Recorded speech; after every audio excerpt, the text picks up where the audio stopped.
Paper trading का मतलब होता है कि आप अपनी ट्रेडिंग की प्रैक्टिस कर रहे हो और आपको लगता है कि आपको यहाँ पे बाय करना चाहिए।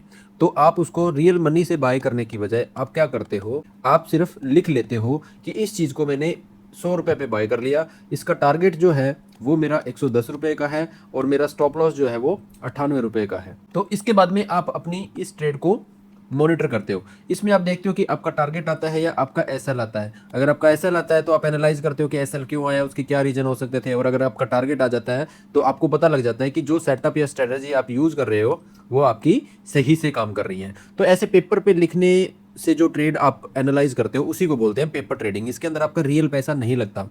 अब ये चीज़ जो बिगिनर यूजर हैं उनके लिए थोड़े दिनों के लिए तो कामयाब हो सकती है, पर पेपर ट्रेडिंग के अंदर जैसे आपको रिजल्ट मिल रहे हैं वैसे ही आपको रियल ट्रेडिंग के अंदर नहीं मिलेंगे, क्योंकि पेपर ट्रेडिंग के अंदर आपका जो है कोई भी पैसा इंक्लूड नहीं होता है। इसलिए आपका दिमाग जो है वो उस तरह से काम नहीं करता जब आपको रियल के अंदर लॉस हो रहा हो या फिर प्रॉफिट हो रहा हो। इसलिए जब आप रियल ट्रेड करते हो तो आपके दिमाग की जो सिचुएशन है वो अलग होती है, आपका दिमाग अलग तरीके से रिएक्ट करता है, अलग तरीके से सोचता है।